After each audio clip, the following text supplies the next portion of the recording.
Bag, I want the bag. Work my way from a garden to a track. Flip it from a track to a plot full of acres.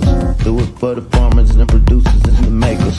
What we even here for? Occasionally I ask it. I know it's more than struggling, anticipating the casket. Reap what we sow, trying to fill up my basket. Life's a plantation, I self-law and master. Over the plot, I've been granted on this planet. Now it's slanted, cause the chosen been supplanted. But if you overstand it, it was spoken. Fractured, but we ain't broken. Even though some would rather play the role of token, we growing. Black through the essence of our presence. We carry the blood of gods, we carry the mind of peasants. Rich black gardens, future look more like Eden. Multiply seeds like the seed banks in Sweden. Rep my planners on plan according to season. Be one code. Switching it up is treason. Black power, family what we eat. Either we get fed or we feed. Be one thing. Copyright disclaimer under Section 107 of the Copyright Act of 1976. Allowance is made for fair use for purposes such as criticism, comment, news reporting, teaching, scholarship, and research. Fair use is a use permitted by copyright statute that might otherwise be infringing. Nonprofit educational or personal use tips to balance in favor of fair use. Welcome back to the garden. What's growing on? What's growing on? What's growing on? Welcome back to B1 Ag Daily Bread Podcast. I'm John Henry Harris, and we also have Farmer Brown, the MC. I hope you're having a wonderful day, a blessed day. I hope you see nothing but abundance coming your way. And yes, here at B1 Ag, we talk about Black agriculture from the aspect of agricultural production, education, marketing, food, health, nutrition, and economics, all for the Black family, the Black community. So what's growing on? How's it growing? How you feel? Wiggle your toes if you feel good. I hope everybody's wiggling their toes and feeling great. We have a great story for you today. Now, as the U.S. economy continues to reopen, there have been glaring shortages across all business sectors, including labor. Yes, America claims that there is a weird dynamic in the economy right now where there is a shortage of labor. However, you have 20 million people who are on the brink of eviction and food insecurity, but there's a shortage on labor. It's the weirdest thing. Experts point to the pandemic, supply chain disruptions, and increased demand, consumer demand, as reasons for shortages on goods. But it's the labor shortage that has many economists pointing in different directions for answers. U.S. agriculture is a huge part of this economy, but a lot of people don't realize, it's a huge part of the economy because we all have to eat. But the U.S. is also the world's larger exporter of agricultural products. And this labor shortage has affected the agricultural world in a very negative manner. And that's exactly what we're going to talk about today, is how the labor shortage continues to make negative effects on agriculture. And it also is causing a rise in food prices. We're going to dive deep into it today. We do have a short video to show for you. But before that, Farmer Brown, got some work? I got some trivia for you. So how many, as of January 2021, how many Black, what we'll call Black-owned businesses are in North America? At this time right now? Mm-hmm. Black-owned businesses? Mm-hmm. Don't cheat. Including all the barbershops and beauty salons and... I'll give you a hint. The majority are in healthcare and social assistance. But how many total Black-owned businesses? I would say about 280,000. Half of that, 124,551. That's a small number. 124,551 out of a group of 45 million plus. I think is more, but out of 45 million plus. Also, so how many what we call Black Americans are in the workforce? That's hard right now. It's hard to tell for me because of the labor shortage. You know, all the stimulus. Um, in the workforce, I'm gonna say 17 million. Ah, man, 19. There's Yeah. still 2 million human beings that got to eat and have families and have aspirations. 125,000 owners, 19 million workers. And I'm not saying that disparagingly. You know, I have a job at the moment. I own 3 businesses, but I also have a job. Saying that to say, okay, when we dig into some of the reasons why this exists, I think a lot of us are waking up, not just other occupants of Turtle Island or this land, but overall, people are waking up like, okay, is it, you know, people are doing a time analysis. Because all in my mind we have on this planet is our time, energy, and the resources that we're able to accumulate. Is it worth me giving X amount of my hours to this business when, okay, I'm getting more just by sitting at home? Rationale does kick in. Okay, this that I'm getting while I'm sitting at home is going to cut off. You know, there's a cutoff point. But a lot of these jobs are expecting people come back with low wages. I was looking at a report yesterday. This was in the Commonwealth of Kentucky that 97% of Black workers don't want to go back to the office. These are people that have jobs, but 97% of them just don't want to go back to the office. There's a lot of changes going on, kind of prefacing this conversation. But the optimist in me sees a lot of opportunity, honestly.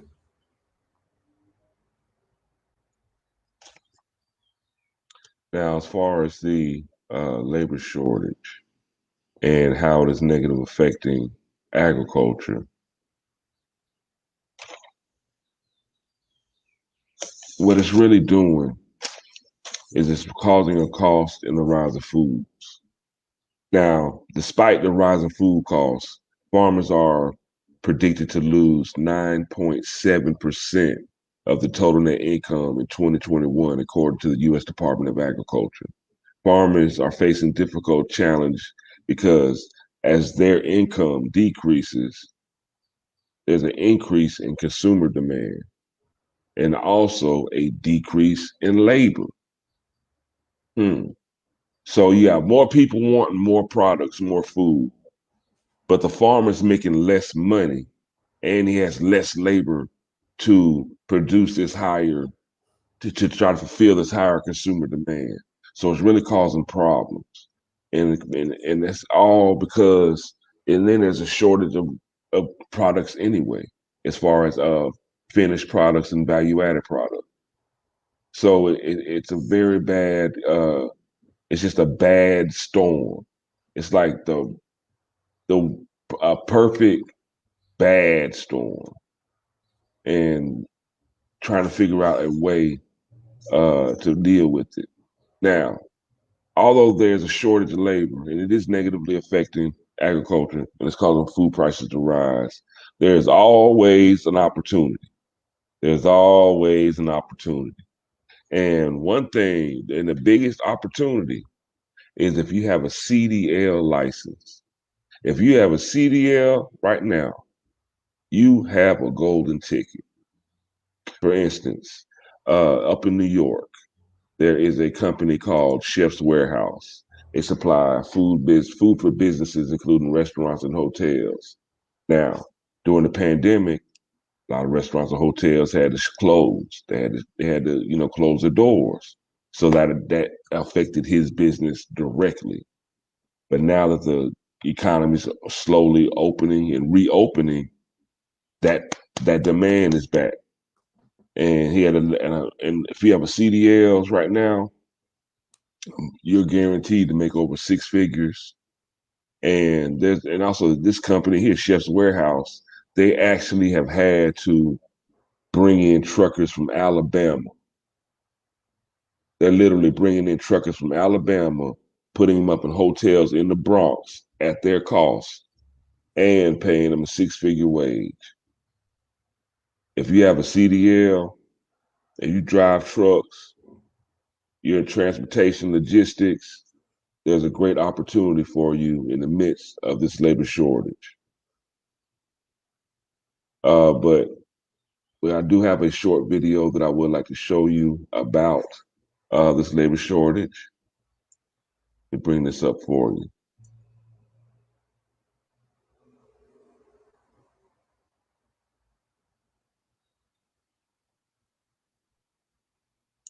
Now let's stay on this job news. There's good news if you are looking for work because job openings have reached record numbers as America reopens and demand surges. The Labor Department recorded 9.3 million available jobs in April. That's 1 million more than just in March, but things are tough for small businesses.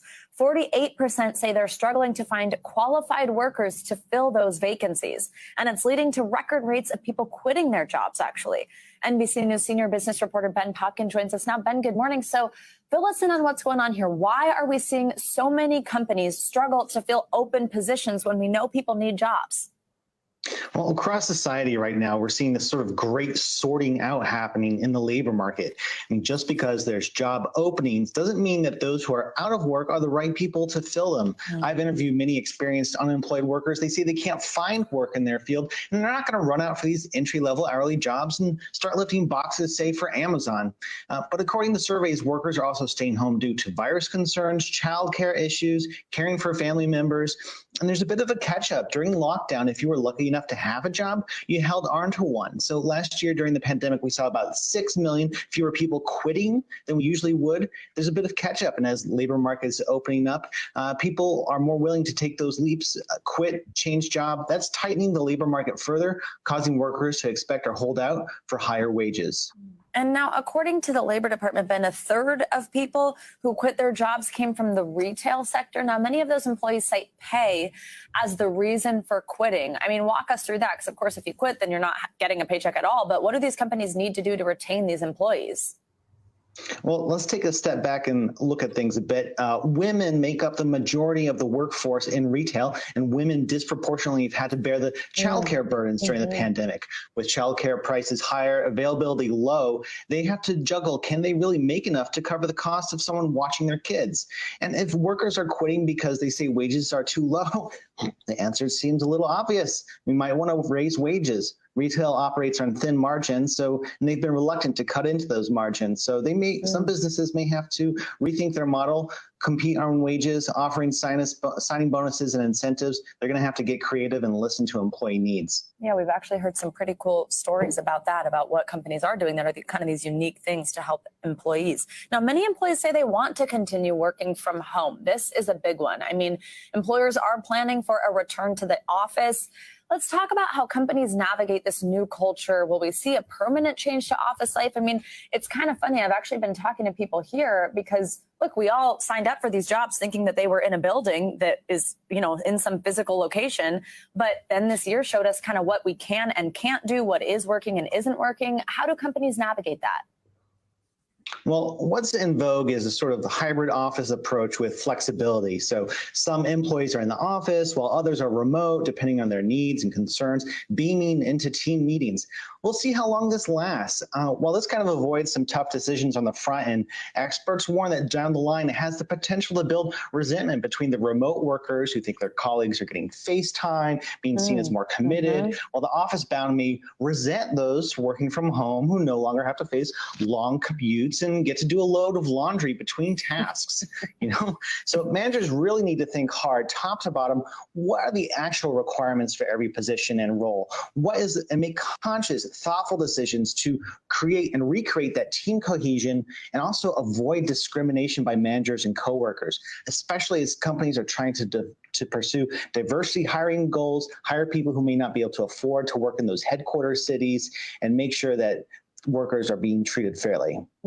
Yeah, somebody said this week to me, Ben, I don't really want to go back because now in between meetings, I get on my Peloton. I'm like, yeah, that's not something you could do at the office. All right, sure. Ben, sure. Thank you so much. Hey, NBC News viewers, thanks for. So, Farmer Brown, I just want to talk about very quickly about, working from home. I got an alert on Facebook yesterday, about your memories.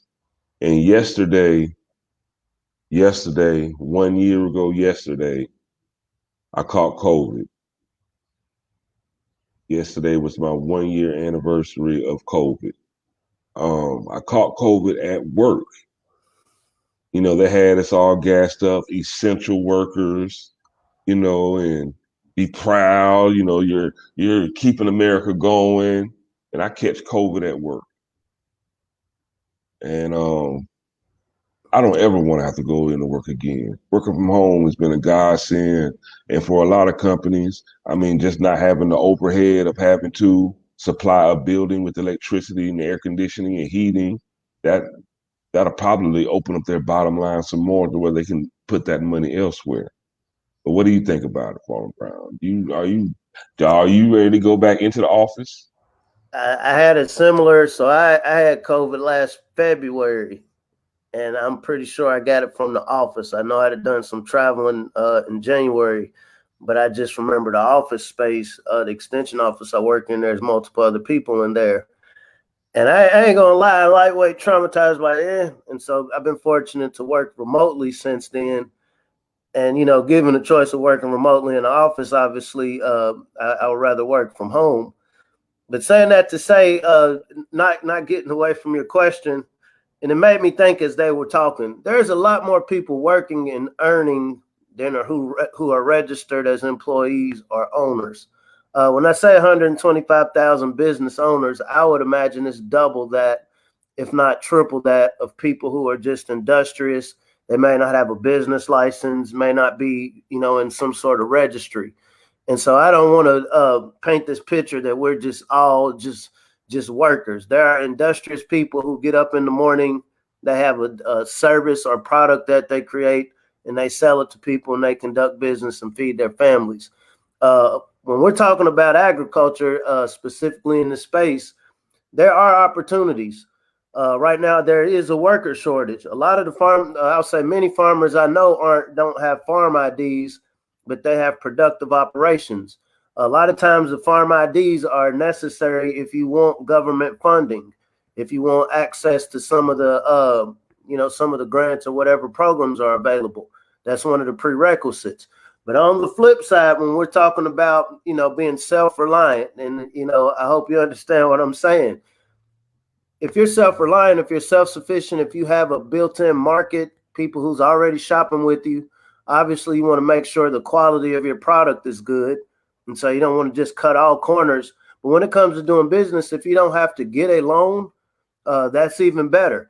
If you don't have to wait on a government who keeps kicking the can down the road, that's even better. These create the jobs that we're talking about aren't being filled. If I'm somebody that my job is to go to this building and get a basket of apples and take them to building B, whether I'm written down on the roll as an employee or not, as long as I'm doing that job effectively, I'm taking a quality product to the consumer, I'm employed. I think a lot of times we do, and this is just my personal opinion, I can only speak for myself, I think these numbers are confusing us. And I think there are some factions that are using numbers to, kind of strike fear into people.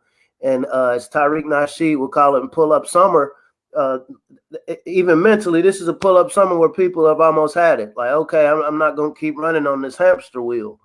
And so I think as people are coming to this epiphany of, okay, I'm going to boss up, I'm going to take more control over my life. Here at B1 Ag, we really want to get people who are starting to tap into that industriousness to really look at our food system. It's great to do products. I do children's books. My children's books are affected if I have to order them from China or somewhere overseas versus this problem with the food prices going up and there being more demand for food. The simple solution to that is localizing your food system. And so every job that's needed when you have a broader food system, the shipping, distribution, storage, production, harvesting, these are all jobs that can still be applied where you are locally. Am I on here saying, yeah, if I just start producing locally, I'm going to be a millionaire? That's not what I'm saying at all.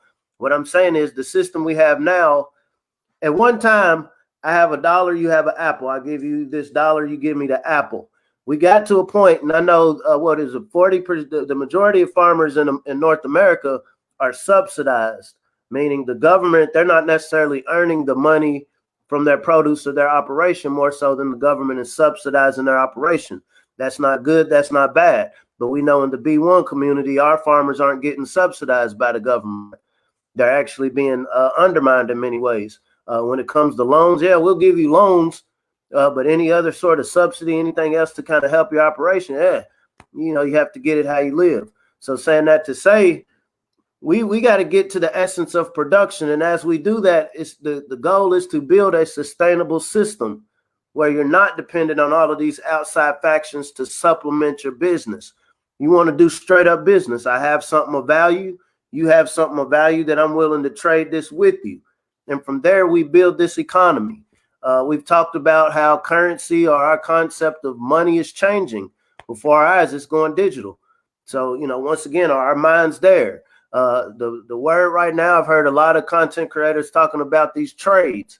This is a great time to learn a trade. I mean, I'm wrestling in my mind like, man, it's okay. I know how to grow food, but what else can I learn as a trade, as a needed skill? If all the electricity goes off or the grid goes down, what are the needs within this food system? Somebody's going to have to be able to work with wood and structures and build.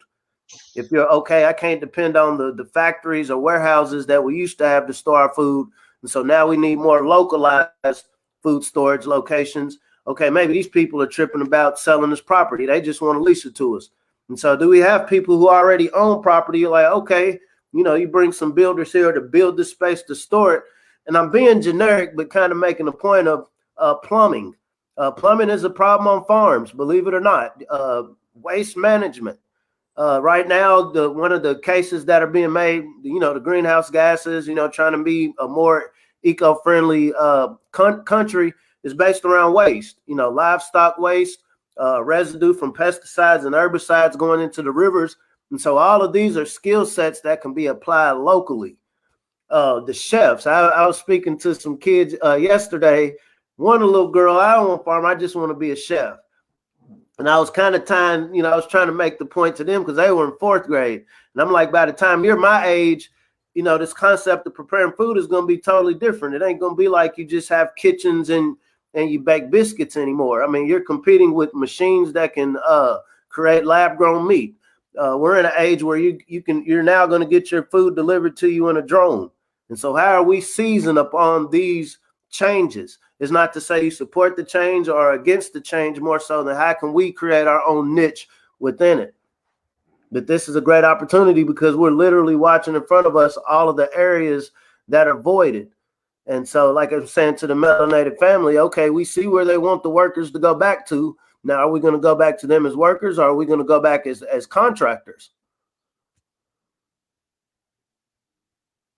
I don't know. I kind of like that word contractor. That just has a better ring to it than worker to me.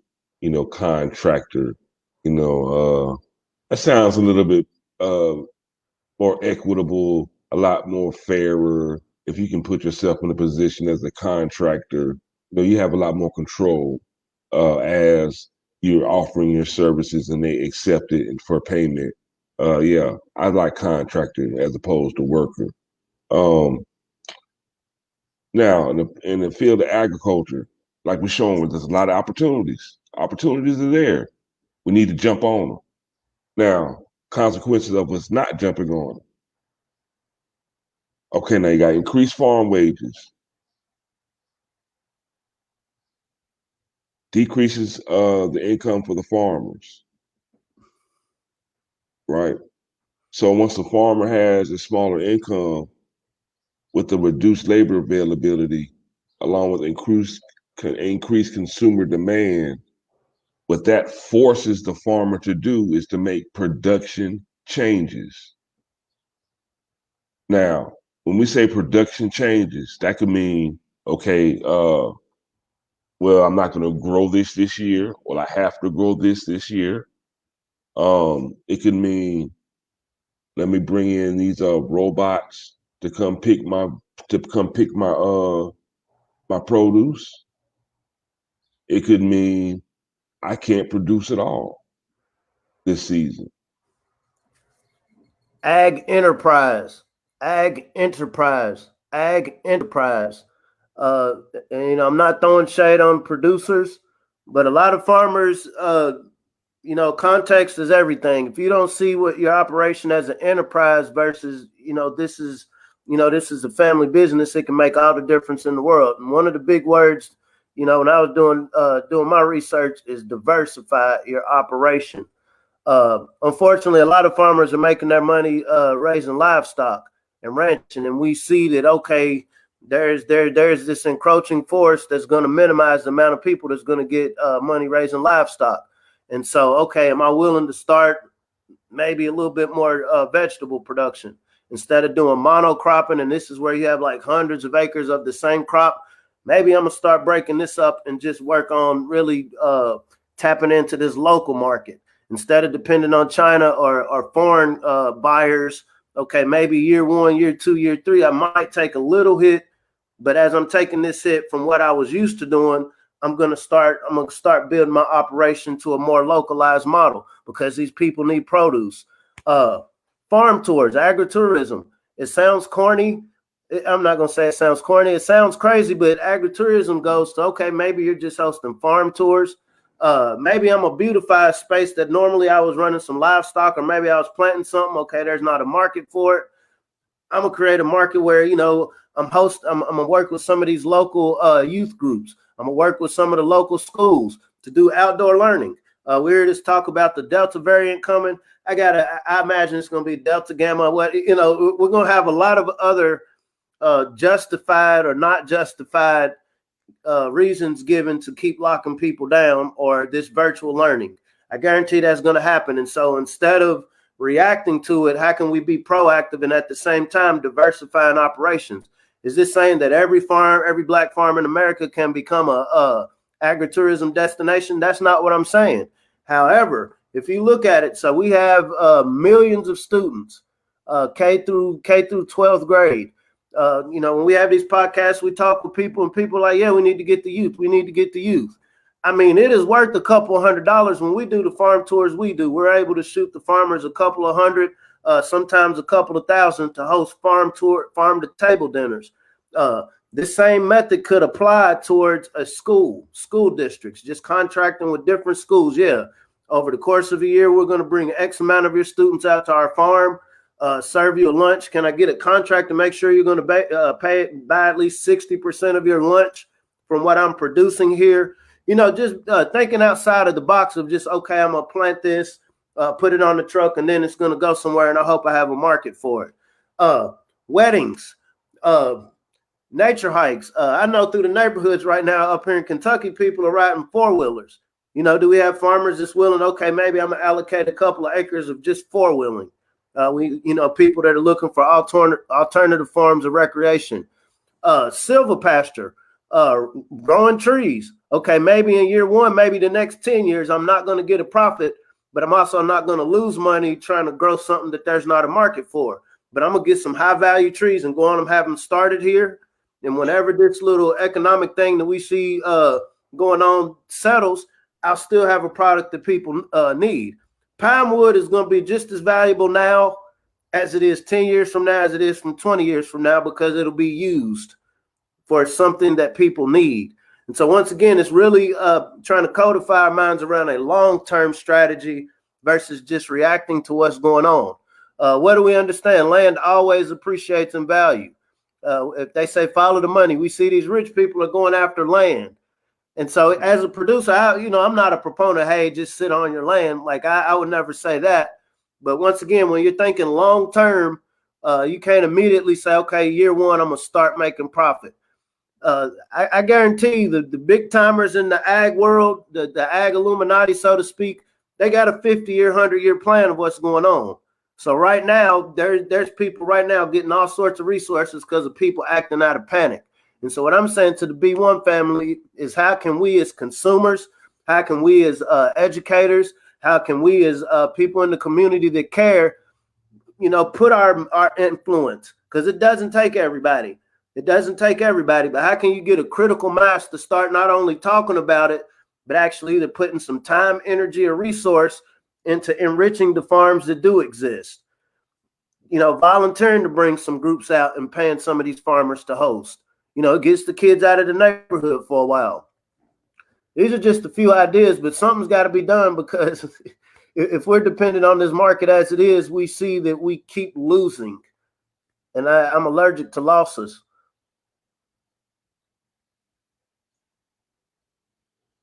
Farm Brain, you brought up a lot of good ideas about the diversifying. And, you know, you gave a lot of great ideas that farmers could actually do. Now, how can we get that? How can we get that message to the farmers more directly? Because I'm pretty sure, you know, the farmers are out there in the fields and not necessarily sitting here watching us right now. So, what is the best way, do you think, we can get that positive message to the farmers themselves, to the producers, on how they can diversify their operations to bring in more money as well as promote their farm? I'm being funny, but not thinking outside of the box. It would be cool if some of the people who get attention on social media doing whatever it is they do, whether it's beefing, whatever it is, take some farm tours. You know, do your podcast or whatever from a farm. You know, pay one of these farmers for a hayride. Attract people. You know, seeing is believing. You know, it's easy for you and I to just sit here. Maybe we do need to start. I'm gonna start putting on some footage from some of what we got going on in Kentucky. But people got to see it first. You know, words are only going to do so much. We're people that react to, okay, I see what you're talking about. So you stop talking, I see it. And so just making that visual, all it takes is a handful of people. And there are groups, social media groups that do have these visuals. But like you're saying, how do you mainstream it? I would hate to say it. Maybe you need to go to a farm, a beautiful farm. Maybe I need to go to a beautiful farm and just start talking shit to each other and just start beefing. And then hopefully subconscious, oh man, they're talking crazy. Mama's cooking, but oh, I love that background. Oh, that background is so beautiful. Mama's cooking. But seeing, really seeing, you know, seeing ourselves, seeing this melanin with this green background, with this beautiful blue background. Like I said, most of these farmers do have tractors. Hay bale rides. These are tight. You know, I mean, we bring people in from the city on these tours and they love it. You'd be surprised how many people in their 40s, 50s, and 60s have not been on a farm since they were children. You would be surprised how many children put their phones away when they see a cow for the first time, when they see a pig or a chicken for the first time.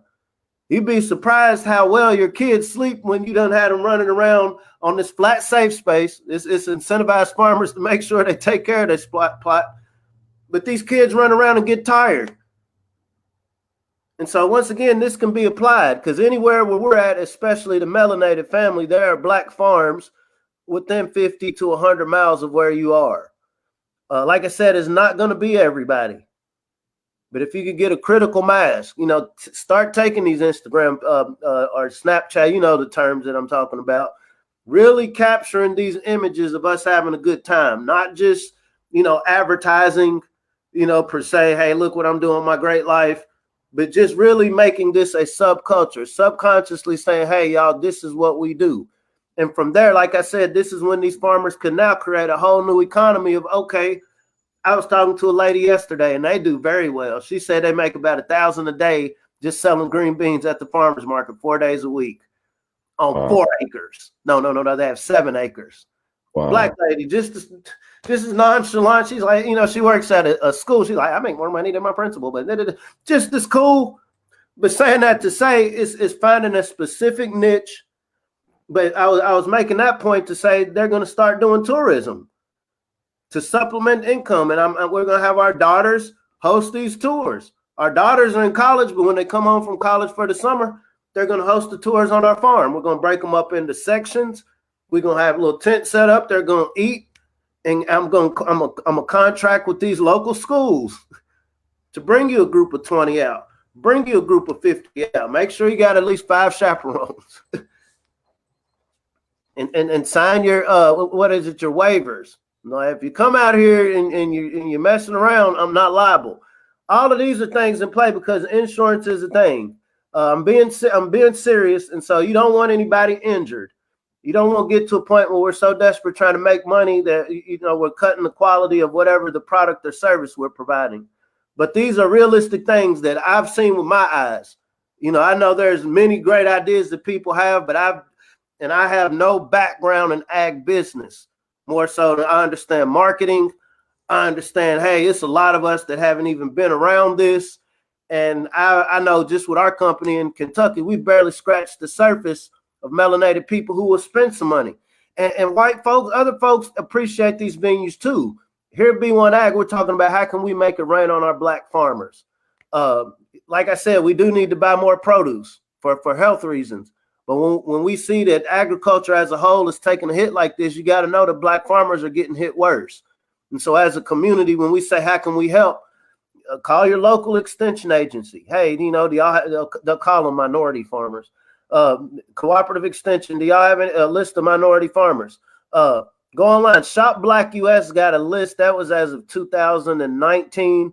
If you go on Facebook, there's a Black Farmers Nationwide group, Federation of Southern Cooperatives, and so they have a large database of farmers in the Southeast. But find these farmers, groups like Ridall up in Cleveland, Ohio. I mean, these brothers have their operation is masterful, and they're in the middle of a hood, and not enough people know about it. I was maybe 3 streets away from them, and there's some kids that was excited about the thought of knowing like something like that existed where they were at. And so this goes back to really doing a grassroots effort. A lot of the content creators are seeing that people are getting shadow banned. All of these little nefarious things or technical things, whatever, it does come to a point where we're gonna have to do some face-to-face business, some face-to-face promotion, becoming real people again with each other, and promoting. Hey, I just want to bring a group of kids out here to you. I'm willing to tell you something, and if you do X amount of them per year, this adds to a whole new economy for some of these farmers. It helps them to get equipment to produce more, to where they're not sitting on waiting on the Farmers of Color Act to fall through, where they're not waiting on debt forgiveness, or where they're not having to put themselves in debt because they have a local community of melanated people and people who understand that, like, hey, instead of putting them in a beggar situation or a situation where they're waiting, nope, I'm going to take initiative as a consumer because I appreciate what these people represent in our community. These are the producers.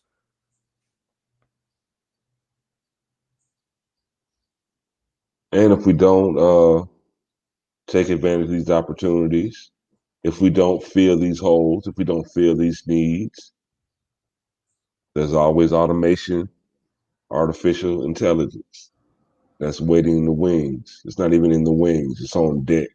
Matter of fact, it's not even on deck, it's up at bat. Automation and artificial intelligence is up at bat right now. And they have when I say they, it's the proverbial they, have no issues, quarrels, problems with giving a robot your job. They don't have to worry about vacation times with the robot or artificial intelligence. So if you want to learn how you grow your own food, please go to healthyblackfood.com. Sign up.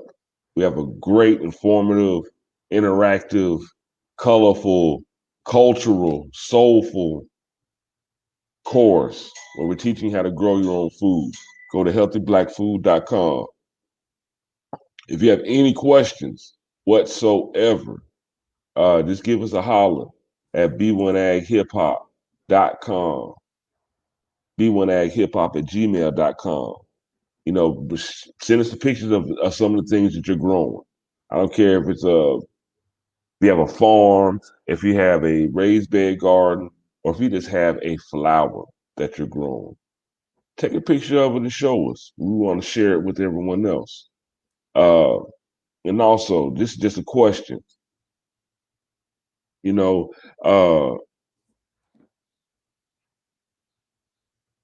grow our own food, y'all. Got to shore up our local food system. We need to make sure that we can eat. We need to make sure that we have clean water to drink. There's a mega drought going on right now on the West Coast. The West Coast out in California, they're responsible for a lot of not only the country's produce, but globally, they supply a lot of produce. So if they have no water and they're not able to grow this produce, that means that the produce that we do have, we're going to have to share it a lot more, which means it's going to be a lot less available.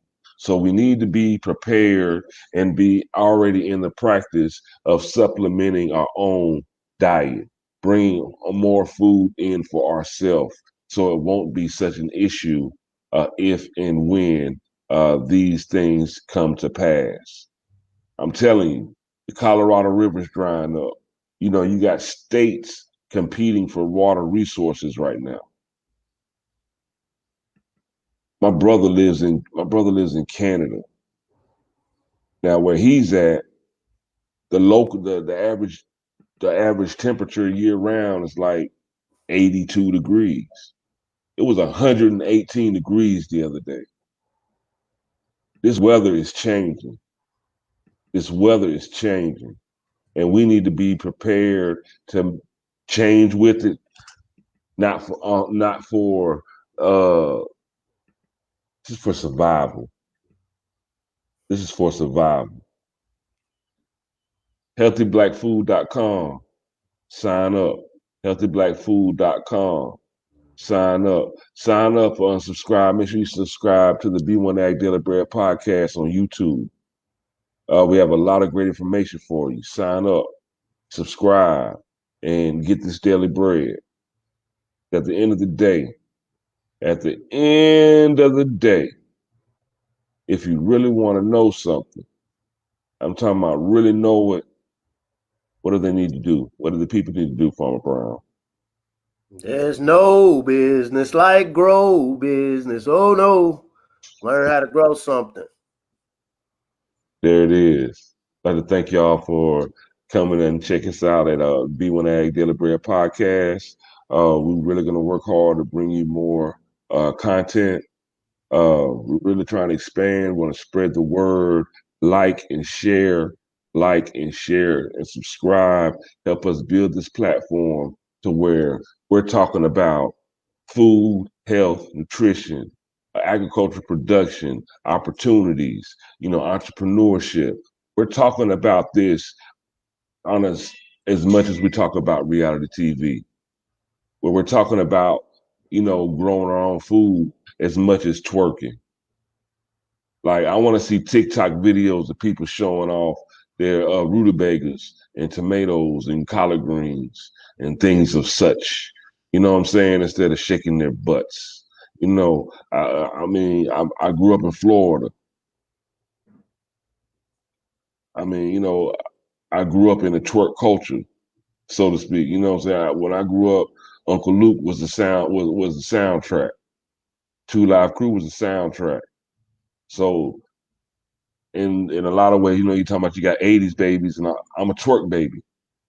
I was raised by twerking. But, I also know that there's more things more important. There's a lot of things that are more important and a lot of things that are critical and key to our survival and also our expansion and just empowerment as a people, even as a race. Not even just as a ethnicity race. I'm talking about human race. This is going to be, words like drought, famine. These are not nice words, but they're on the, they're just over the horizon if we don't make changes now. So y'all have a wonderful day. Put a seed in the ground today. If it's not a physical seed, it's plant a seed of love in somebody. Plant a seed of love in your neighborhood. Plant a seed of love in your city. Plant a seed of love for the country. We need to grow some love too. And we don't just need to grow some food. We need to grow some love too. So everybody, make sure that y'all make sure you get your love seeds and plant them all over the country and all over the world as well. And Glad to see you next time. You got anything to say? Well, we out of here, y'all. See y'all again soon. B1 Ag.